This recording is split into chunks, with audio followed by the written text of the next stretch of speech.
Ya. Entonces, una teoría describe con precisión un amplio conjunto de observaciones sobre la base de un modelo, de una abstracción de la realidad, que contenga pocos parámetros arbitrarios, que busque relacionar cierta explicación coherente, convincente del fenómeno de estudio que estamos tratando. Juana me decía, un parámetro es una referencia, un indicador. Excelente, sí, es un referente, ¿no? Como la explicación que dábamos del círculo, ¿no es cierto? Del radio diámetro o la explicación de la línea, ¿no? Con los dos puntos o punto pendiente, ¿ya?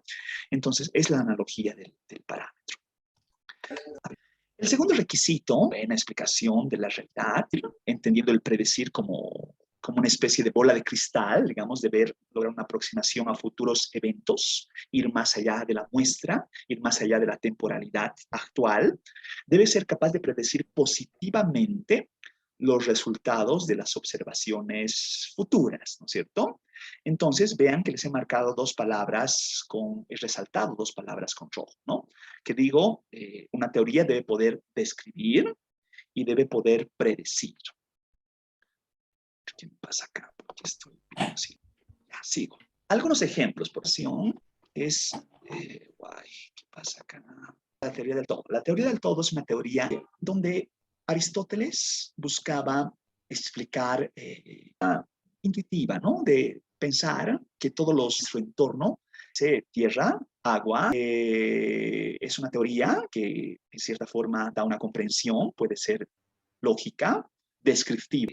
El segundo requisito, ¿no es cierto? No predice nada, ¿no es cierto? Simplemente describe de una manera muy simple. Otro ejemplo, la teoría de la gravedad. Relaciona de que los cuerpos se atraen entre sí con una fuerza proporcional a una cantidad cuadrada de la distancia entre ellos.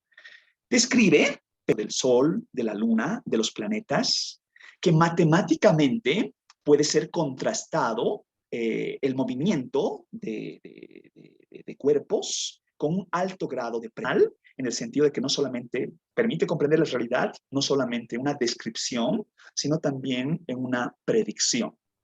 Toda teoría es provisional. Decía, esto parece como que una, pero se la debe probar, ¿cierto? Debe existir evidencia empírica que corrobore, brinda mayor fortaleza, robustece esa explicación de la realidad, pero eventualmente la teoría que contraponga la explicación anterior. La teoría arriba, pero por supuesto que se ha generado avances, o si es que el conocimiento humano va creciendo, ¿cierto? Un experimento, en cierta forma, pero seguros de que eventualmente pueda incluso la misma realidad que contraponga al planteamiento teórico emanado. Que el enfoque cuantitativo se basa en ciertas premisas, ¿cierto? Entonces uno puede relacionar hasta que aparezca ponga el planteamiento que uno está realizando, ¿cierto? Es posible rechazar una teoría si existe esa ponencia, esa posición. Por ejemplo, esa afirmación será válida hasta que, como dice Karl Popper, una teoría es caracterizada por el hecho de predecir un gran número de resultados o invalidados por la observación. Por tanto, ser falsable, evidencia, procurar una nueva que haga que el conocimiento surja. El conocimiento humano se ponen teorías con nuevas teorías, nuestra comprensión de la realidad cambie y se puede tener una comprensión más amplia del pensamiento humano, ¿cierto? Esta predicción, la teoría va a ir aumentando, ¿cierto? Luego, si se da una observación que la contradiga, esta teoría se desplaza, se la abandona y requiere de... Una nueva teoría generalmente comprende la extensión de la teoría original o puede ser proveniente de una situación sustantiva, singular, por eso hablo de teorías sustantivas. Van a ver en el módulo que sigue que el enfoque cualitativo justamente propicia a nuevas comprensiones basadas en una aproximación directa con la realidad. Es el dato proveniente de las diferentes unidades de análisis las que van relacionando la construcción de una teoría sustantiva que con la réplica, el traslado de ese planteamiento a contextos diferenciados, eventualmente pueden generar una teoría general, ¿cierto? Entonces, ahí el proceso inductivo del dato hacia la teorización caracteriza el enfoque cualitativo. En el enfoque cuantitativo, en esta inferencia deductiva, es la teorización las que va a dar paso al contraste de evidencia empírica. Si se genera verdaderamente una nueva teoría, puede convertirse en un cambio paradigmático, ¿no es cierto? Un cambio de una comprensión de la realidad, un nuevo entendimiento de las cosas. El objetivo final de la ciencia es proporcionar una teoría única, se dice, ¿no? Es decir, realmente esta es una intelequia, ¿no es cierto? Es algo que no se puede, difícil de lograr, ¿no? Que describa correctamente el todo. No sé cuántos de ustedes han visto la película de Stephen Hawking, de su vida, ¿no? La teoría del todo. ¿Alguien ha visto esa película? Parámetro, a ver qué dice. Me siguen relacionando el tema de los parámetros. Excelente. Angélica me dice, el parámetro es un elemento de un sistema que permite clasificarlo. Isao me dice, no, presumo que me está respondiendo de la película, ¿no? ¿Saben quién es Stephen Hawking? ¿Quién era? Perdón. Mariela me dice, sí. ¿Qué se llamaba su película? Su última película, ¿no? De un relato bibliográfico que tiene Stephen Hawking.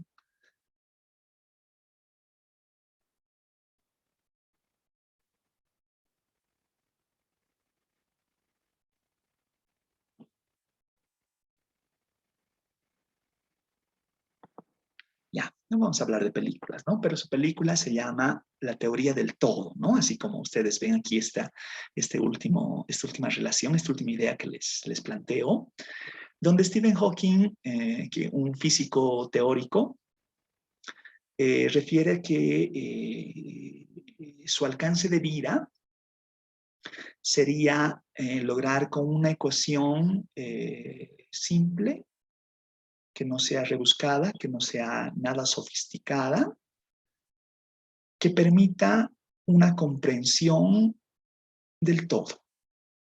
El origen de las cosas,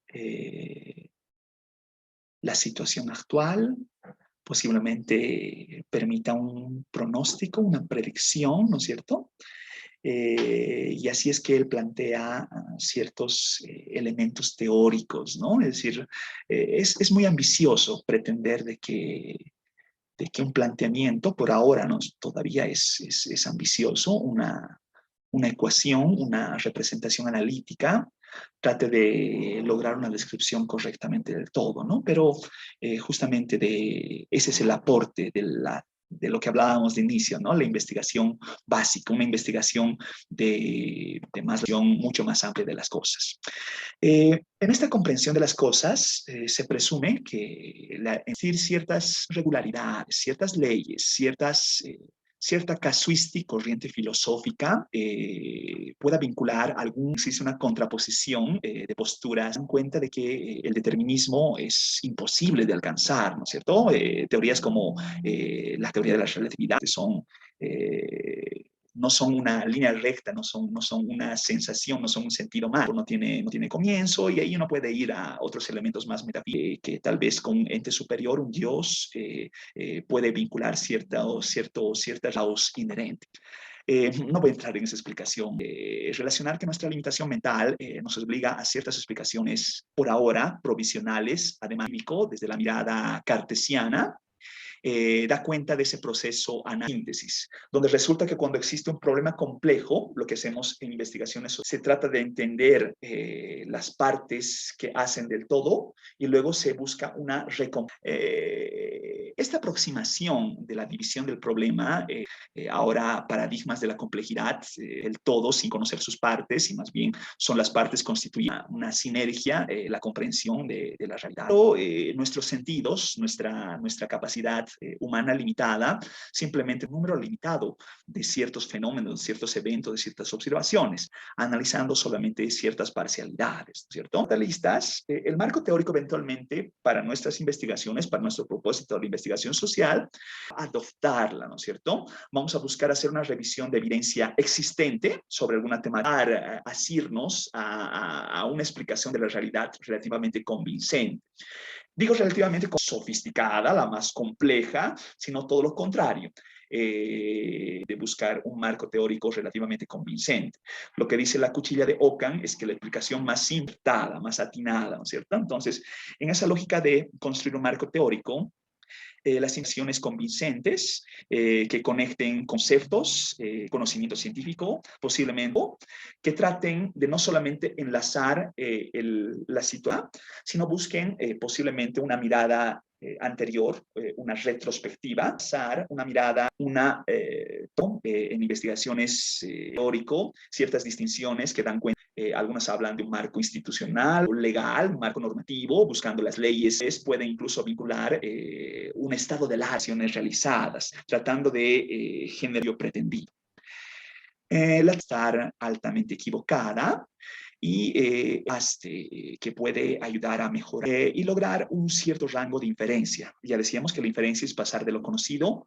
Lo contrario, en investigación científica es inapropiado, es decir, información, ¿no es cierto? Es decir, no es posible tratar de demostrar una completa...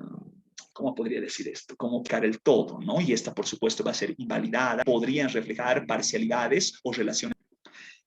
Hasta acá, por favor, voy a leer chat y inquietudes, manifestaciones, dejo de compartir para que ustedes me manifiesten sus dudas, por favor. Voy a ir revisando chat. MacGyver me decía, la película La teoría del todo describe su vida. Sí.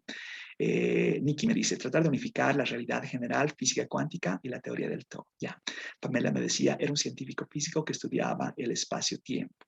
Solange me dice, sí, es bibliográfica de Stephen Hawking. Y Mariela y así, ¿no? Lo que les decía de la literatura recomendada de Stephen Hawking, si pueden leer The Brief History of Time, la breve historia del tiempo, ¿no? Es decir, si ustedes ponen el buscador, van a encontrar el PDF, es un PDF cortito, chiquitito, que trata de sintetizar de manera muy intuitiva esta lógica de la explicación de la realidad a través de la teorización, esa explicación del todo a través de la teorización aplicando la investigación científica.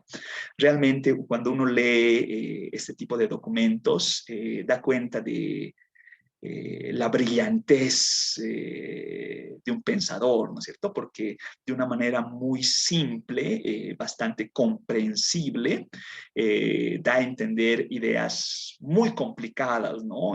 Una comprensión de la teoría cuántica, de la teoría de la relatividad a través de una explicación que puede ser fácilmente direccionada a adolescentes, realmente ayuda mucho en la comprensión de estos fenómenos complejos, ¿no? Entonces, es una lectura altamente recomendada para el que guste adentrarse un poquito en estas comprensiones difíciles de digerir muchas veces. No sé si existe alguna duda, comentario, sugerencia, inquietud. ¿Cómo estamos yendo hasta acá? ¿Todo bien? Viene una consulta. Félix, por ¿Me favor. podría dar un ejemplo? No, en realidad me gustaría que nos dé un ejemplo de algo de teoría falsable de Popper. Un ejemplo. Ya, a ver, pensemos que usted plantea de que a ver, ¿cómo podemos hacer este ejemplo?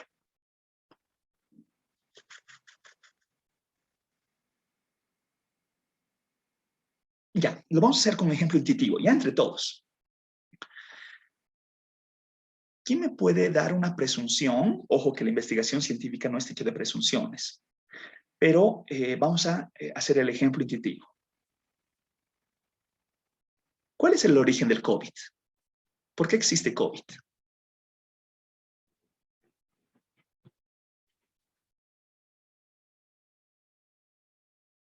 ¿Qué ha generado el COVID? ¿Es un fenómeno natural? ¿Es un fenómeno artificial? ¿Cuál es su Yo procedencia? diría más que nada que creo no es un fenómeno artificial, algo que se ha escapado de algún laboratorio, de algún experimento, de algún lugar donde estaban manipulando algo. Personalmente, esa es mi opinión. Excelente, Isao. ¿Quién tiene una opinión encontrada con lo que dice Isao? O una complementaria a lo que dice Isao.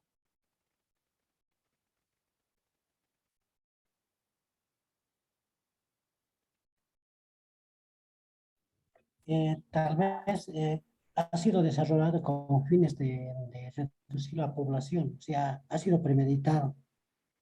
Excelente. ¿Qué opina el resto?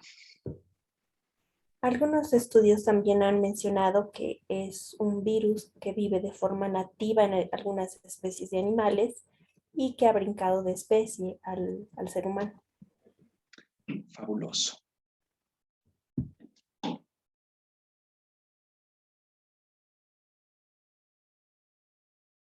¿Qué otra explicación más tenemos del COVID, del origen del COVID?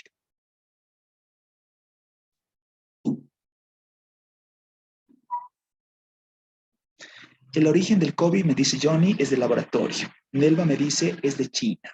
Angélica me dice, es un experimento. Nikki me dice, transmisión de un virus de un animal al ser humano. Ya, excelente. Hay varias presunciones, ¿cierto? Yo les puedo relacionar y podemos como que fundamentar muchas de esas presunciones con, no sé, cierto respaldo de algunos referentes. Sin embargo, al final del día, a todos ellos, con el respeto que debe, voy a decir, no les creo, porque en investigación científica debería existir algún respaldo de evidencia empírica que demuestre sus afirmaciones. Por ejemplo, me decía, no recuerdo ahorita en el apunte, por aquí lo tenía, algunos estudios dicen, pues es en cierta forma una forma de respaldar una presunción, ¿no es cierto? Pero ¿cuáles son estos estudios? Uno puede relacionar con cierta precisión de decir, el estudio X realizado por la investigadora, identificamos, ¿no? Ha generado esta data que da cuenta de que el origen del COVID tiene, no sé, un gen animal y ha sido trasladado. Esa es la gran distinción entre la presunción y la investigación científica, ¿no es cierto? Por eso es importante que ante la especulación, la investigación científica pueda generar el argumento que brinde sustento a ciertas afirmaciones, ¿no es cierto? Por eso en el ámbito académico es importante dejar de lado la presunción y buscar el respaldo basado en evidencia empírica. Pensemos de que en esta manifestación científica de cuál es el origen del COVID, existe una relación con evidencia empírica que me dé un primer resquicio, tal vez basado en una investigación del genoma humano, me estoy inventando, que dé cuenta de que ha habido un elemento no humano, un agente externo que haya cambiado la genética de las cosas y de pronto estemos en la situación que actualmente estamos viviendo. Ese puede ser una primera teorización del origen de la explicación de un fenómeno. Esa teorización, en lo que me pedía Félix, es una explicación provisional, parcial, de un fenómeno, de una comprensión a través de una respuesta basada en evidencia empírica utilizando el método científico. ¿Por qué es una explicación provisional?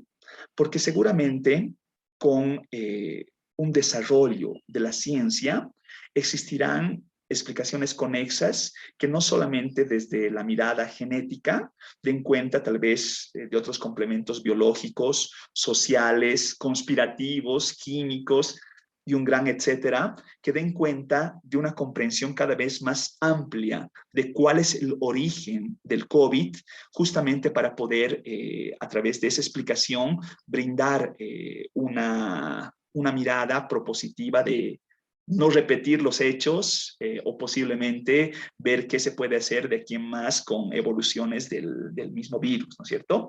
Entonces, ¿qué quiero decir con esto, Félix?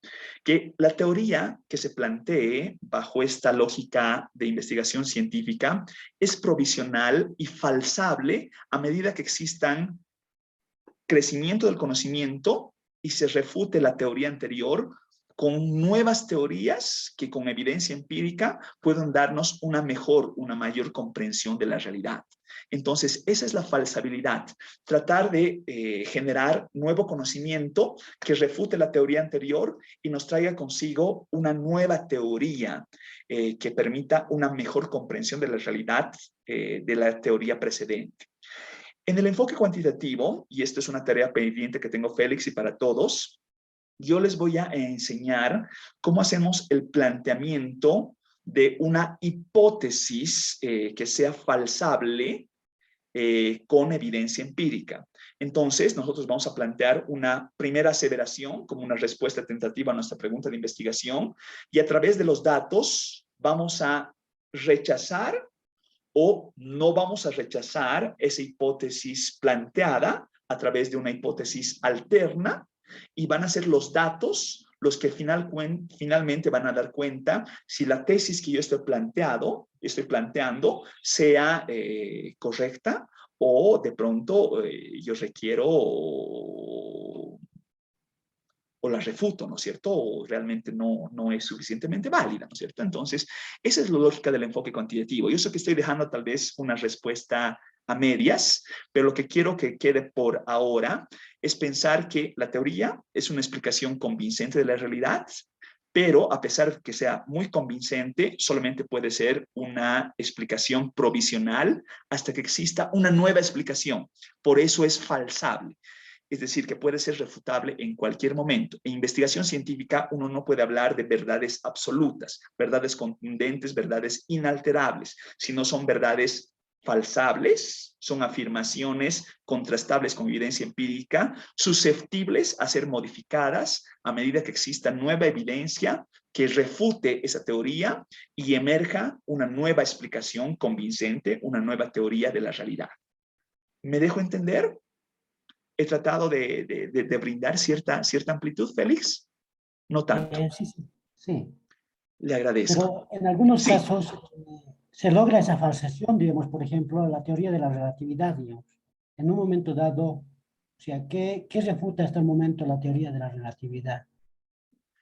la pregunta es, ¿existe evidencia empírica que contraste la teoría de la relatividad?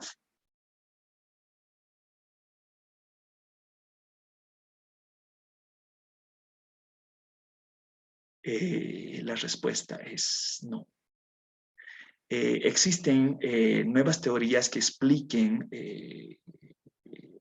teorías más sofisticadas que han evolucionado a partir de la teoría de la relatividad. La respuesta es sí.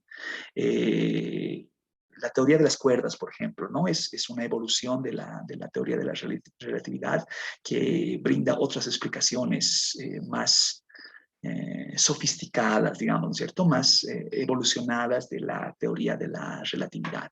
Tanto la teoría de la relatividad como la teoría de las cuerdas todavía están en pesquisa de evidencia empírica que den cuenta del planteamiento inicialmente formulado.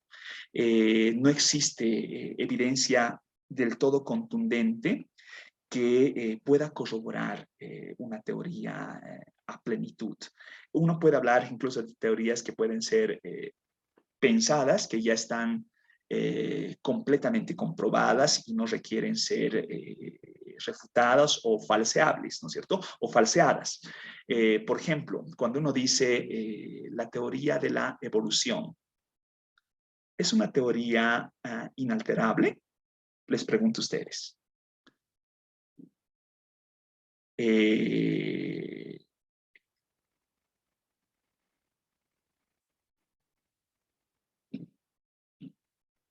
¿Han escuchado hablar de los terraplanistas?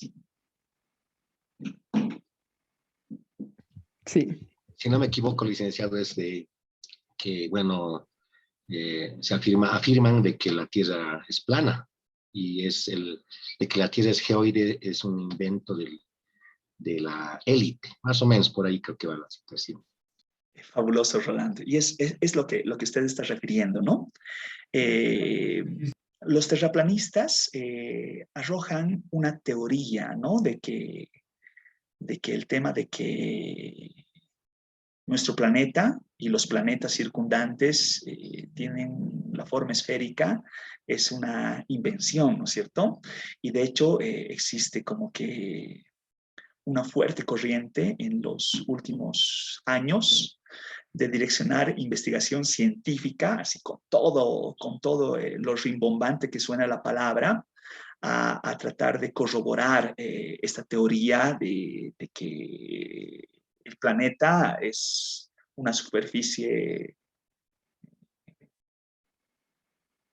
plana, pues, ¿no es cierto? Así que realmente es como una maqueta, ¿no es cierto? Que no existe una circunferencia, que no existen imágenes satelitales que no hayan sido construidas por computador, que resulta que se hacen mediciones en realmente amplitudes muy extensas del horizonte y no se puede demostrar la curvatura de la Tierra, o que, bueno, realmente que no existe ninguna imagen satelital que pueda sacar una foto fuera del planeta, ¿no es cierto? Entonces, hay estudios incluso que demuestran que la investigación científica en los últimos 3, 4 años ha direccionado billonarias cantidades a demostrar la teoría de que la Tierra es plana, ¿no es cierto? Entonces, curiosamente, es parte de lo que estamos hablando, ¿no es cierto? Esta teoría de que... Sí, adelante, por favor, le escucho solamente. Perdón, pensé que ya iba a pasar de tema y quería aportar un poquito con esta teoría Por de los favor. terraplanistas. Por favor. Lo que pasa es que era pues una teoría sobre que la Tierra era plana y estaba cubierta por una cúpula, decían, ¿no? Algunos, y que en los bordes, o sea, se preguntaban dónde empezaba y dónde terminaba esta Tierra plana, y supuestamente habían montañas o picos que delimitaban, digamos, esta planicie. Pero ya desde Aristóteles, por ejemplo, en una de sus escrituras, ya ha empezado a dar indicios y explicaciones y razones más que todo por la que la Tierra podría ser una esfera. En realidad tampoco es una esfera, es un geoide, que es una forma de una esfera achatada, que es la forma que más se asemeja, digamos, a la estructura que tiene ahorita en nuestro globo terráqueo. Pero en esas épocas Aristóteles decía que era una esfera y se basaba principalmente en los barcos que viajaban y por qué al alejarse desaparecían, digamos, ¿no? Si era plana la Tierra, ¿por qué no se los seguía viendo, ¿no? a los barcos que se alejaban de los puertos, ¿no? Entonces, esa ha sido una de las primeras observaciones que han tenido y cuestionantes a partir de las cuales ya se han ido presentando otras más, ¿no? Desde Aristóteles y otros escritores, hasta llegar a lo que es ahora, ¿no? Pasando por todas las épocas, la Edad Media y demás, un montón de teorías, hasta lo que es la la última definición de la forma de globo terráqueo que ya viene a ser el geoide, ¿no? Uh-huh. En lo que estamos refiriendo, Sol Ángel, mi pregunta era, y por eso estaba enlazando, la teoría de que la Tierra es plana, estamos hablando de, no sé, pues un planteamiento antes del nacimiento de Cristo, o resulta que es una mirada que se está dando último tiempo, ¿no? Es decir, uno, y esto por curiosidad lo pueden hacer, ¿no? Pueden entrar a YouTube y relacionar teorías que vinculan que la Tierra es plana y van a tener una ingente cantidad de videos, de explicaciones, de artículos, de realmente un montón de material que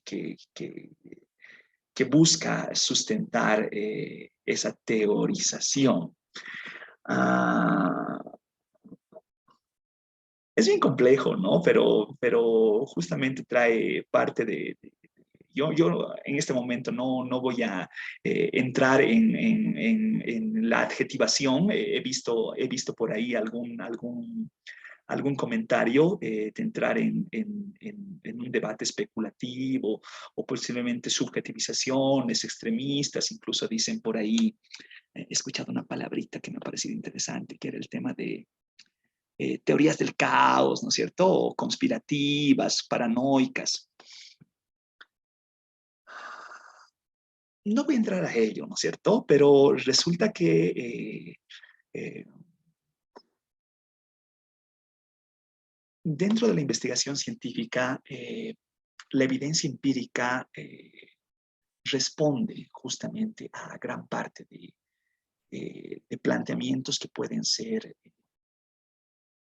de pronto se pueden sentir incluso jalados de los pelos, ¿no? Pero mientras esta evidencia empírica brinde cierto sustento, va a dar cuenta de la comprensión de realidades o fenómenos bastante complejos. ¿Que son explicaciones provisionales, susceptibles de ser falsables y deben ser contrastadas? Por supuesto que sí. Ya se me va a cortar en cualquier momento y realmente